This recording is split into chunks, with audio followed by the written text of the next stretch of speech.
vamos começar aqui uma aula sobre o sistema respiratório voltada para o 5º ano. A absorção de gás oxigênio e liberação de gás carbônico ocorre por meio da respiração e é realizada com o auxílio do sistema respiratório. O sistema respiratório ele é responsável pelas trocas gasosas do nosso corpo, que são preenchidos de ar durante a inspiração e esvaziam parcialmente durante a expiração. E aí nós vamos ver como é que ocorre essa respiração aí. Durante a inspiração, que é puxar o ar, para dentro, o ar rico em gás oxigênio vai entrar pelas narinas, que é o nosso narizinho aqui, e temos 2 buraquinhos que chama de narinas, passa pela cavidade nasal, que é a parte interna do nariz, pela faringe, pela laringe, até a traqueia. A traqueia é um tubo que se ramifica em 2 canais, chamado de brônquios, que aí vai começar a parte do pulmão. Aí no pulmão, os brônquios vão se ramificar em vários canaizinhos pequenos, chamados de bronquíolos. Os bronquíolos vão terminar em pequenas bolsas, que são os alvéolos, onde vai ocorrer a troca gasosa. Então, tem as narinas, cavidade nasal, faringe, laringe, traqueia, brônquios, bronquíolos e alvéolos, sabendo que o pulmão ele é formado por brônquios, bronquíolos e alvéolos. Nos alvéolos, que é essa bolsa final, da parte final do sistema respiratório, o gás oxigênio de ar ele vai ser transferido para o sangue, presente no interior dos vasos sanguíneos, e é distribuído para as células do corpo por meio da circulação sanguínea. Ao mesmo tempo, o gás carbônico produzido pelas células do corpo é transferido do sangue para os alvéolos pulmonares. Então, esses alvéolos, essas bolsas, nessa parte final aí do sistema respiratório, lá dentro do pulmão, ele é cheio de vasozinhos sanguíneos, capilares sanguíneos. O que é que vai acontecer? Quando a gente expira, que a gente puxa o ar rico em oxigênio, ele vai passar pelas narinas, cavidade nasal, faringe, laringe, traqueia, brônquios, bronquíolos e alvéolos. Quando chega nos alvéolos, lá, como tem muitos vasos sanguíneos, esse gás oxigênio ele vai passar dos alvéolos para dentro dos vasos sanguíneos para ser distribuído para todas as nossas células. Vai entrar na corrente sanguínea e vai ser distribuído para todas as células do nosso corpo, o gás oxigênio. E o gás carbônico que foi produzido no nosso corpo, ele vai passar dos vasos sanguíneos para os alvéolos e dos alvéolos vai voltar pelo sistema respiratório até a gente fazer a expiração e soltar esse ar aí, E aí nós vamos ver essa parte dos movimentos respiratórios, que são característicos aí. Existem alguns músculos que vão auxiliar na movimentação dessa respiração aí, O diafragma ele vai contrair na inspiração, que é quando a gente puxa o ar, inspiração, quando puxa o ar, o diafragma vai se contrair, E baixo músculo intercostal, que fica entre as costelas, também vai se contrair. Então, os músculos intercostais e o diafragma na inspiração vai se contrair. Vai elevar as costelas, a sua caixa torácica ela vai ficar maior, O pulmão vai se distender, a pressão dentro dos pulmões vai diminuir e a pressão atmosférica vai ficar maior. O ar atmosférico vai entrar nas vias respiratórias e chegar até o pulmão. Aí vem na expiração, que é quando você solta o ar, O diafragma vai relaxar, os músculos intercostais também vão relaxar, a caixa torácica vai diminuir, os pulmões também vão diminuir, a pressão dentro do pulmão vai aumentar e aí o ar vai sair dos pulmões, para o ambiente, certo? Então, esses aí são os movimentos. Aí a troca gasosa, como eu falei a vocês, A gente viu aqui que tem as narinas, a cavidade nasal, a faringe, a laringe. Entre a faringe e a laringe vai ter a epiglote, Por quê? Porque a faringe, a gente viu lá no sistema digestório que a faringe é um órgão que pertence tanto ao sistema digestório como ao sistema respiratório.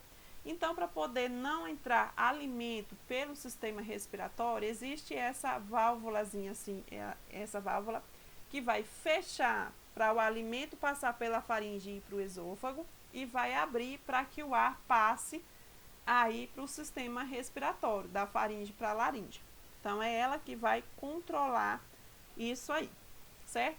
Então, o ar ele vai entrar pelas narinas, passar pelas cavidades nasais, passar pela faringe, passa pela epiglote, entra na laringe. Aí vem para a traqueia, para os brônquios, né, que já é dentro do pulmão, para os bronquíolos e para os alvéolos. Nos alvéolos tem um bocado de vasozinhos, como está mostrando aí, que vai ter essa troca gasosa, né? O oxigênio que entrou aqui das narinas, passou por todos esses órgãos aqui, ele vai chegar aqui nos alvéolos e vai passar para a corrente sanguínea. E o gás carbônico que é produzido na corrente sanguínea vai chegar aqui, vai passar para os alvéolos e vai voltar por todos esses órgãos aqui até ser expulso pela boca, né? Então, a gente, quando puxa o ar na inspiração, traz oxigênio para dentro do nosso corpo. Quando faz a expiração, nós vamos retirar gás carbônico do nosso corpo. Por que aqui a gente engasga? A epiglote, como eu falei, é uma estrutura que vai impedir a entrada de alimento na laringe, direcionando da faringe para o esôfago o alimento. No entanto, ao ingerir alimentos sólidos ou líquidos, algo pode dar errado e o alimento ele pode ficar encaminhado para a laringe. Ele pode se prender aqui, né, cair aqui um pouquinho, um resquíciozinho aqui na epiglote. E aí, o que é que vai acontecer? O ar, ele não vai poder percorrer o seu caminho até os pulmões, e aí a gente engasga. Uma das reações que nós temos no engasgo é a tosse, na tentativa de eliminar o alimento do caminho do ar. Aí, em alguns casos mais graves, a pessoa ela engasgada, ela não consegue fazer nessa tosse, não consegue respirar. E aí vai precisar fazer algumas manobras, como a manobra de Heimlich, que chama, que é a manobra para desengasgar aquela pessoa. Antes do ar chegar nos pulmões, ele vai ser aquecido, umedecido pela cavidade nasal, que é essa parte aqui. Ele vai ser filtrado pelos pelinhos do nariz, né? Então, quando você puxa o ar, não vem só o gás oxigênio, vem os poluentes atmosféricos, vem pequenos seres vivos. Então, os pelinhos do nariz, eles são responsáveis por filtrar esse ar para chegar nos pulmões um ar que não tenha seres vivos e nem agentes poluentes, ou tenha menos, né? Então, quando a gente puxa o ar na inspiração, as narinas, os pelinhos vai fazer essa filtração, depois vai passar pelas cavidades nasais, que vai aquecer e umedecer esse ar, né? E aí vai entrar no pulmão de uma forma melhor esse ar, certo? Aí a gente viu aí a epiglote, né? A epiglote aberta para poder passar o ar para a laringe e a epiglote fechada para poder passar o alimento para o esôfago, né? Então tem que ter essa abertura e esse fechado da epiglote. Quando a gente está conversando aqui, né? A epiglote ela está aberta para que passe o ar e a gente possa conversar e tudo mais. Quando a gente está comendo, a epiglote ela vai fechar para que o alimento da faringe passe para o esôfago e a gente não engasgue.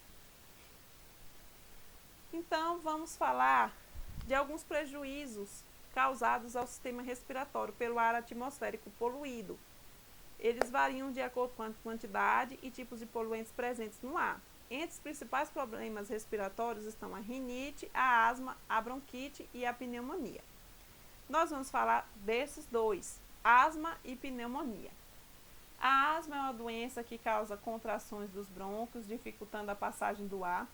Os sintomas de asma são tosse, barulho no peito, dificuldade de respirar. Então, uma pessoa asmática, os brônquios de uma pessoa normal é assim, ó, abertinho, o ar vai passar tranquilamente. Uma pessoa asmática, ela tem uma inflamação aqui no tecido bronquial. Então, vai fechar mais e a passagem vai ficar mais difícil desse ar. Então, por isso que essa pessoa ela vai ter dificuldade de respirar, tá bom? E vai ter um barulhozinho também, porque esse ar ele vai ficar mais difícil, vai trazer esse barulho. A pneumonia, ela já é uma doença que vai afetar os pulmões que significa pneumo, quer dizer pulmão, e ia vem de inflamação. Então, quer dizer que é inflamação do pulmão.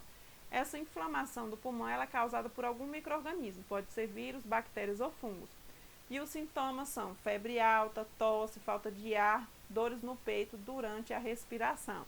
Então, a pneumonia ela vai causar muco, vai causar pus, líquido lá nos alvéolos. Os alvéolos não é para ter líquido, os alvéolos é para passar ar, porque os alvéolos eles são como se fossem pequenos balões que vão, quando você inspira ele vai encher, né? E quando você expira, que solta o ar, ele vai esvaziar. Não esvazia totalmente, porque senão ele ia fechar e não ia ter como ter essa passagem do ar. Ele fica um arzinho residual só para ele não fechar completamente. Mas nos alvéolos não é para ter líquido, é para ter ar. Então, quando tem a pneumonia, vai produzir aí esse pus, esse mucozinho nos alvéolos aí, certo? E as doenças do sistema respiratório geralmente são mais frequentes em épocas em que a umidade e a temperatura do ar estão baixas, ou seja, época de frio, de inverno.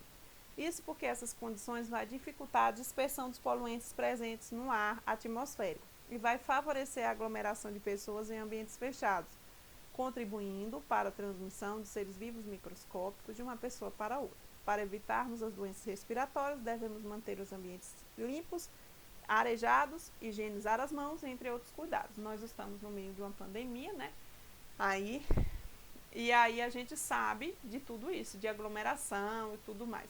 Nós estamos agora num período de outono, né?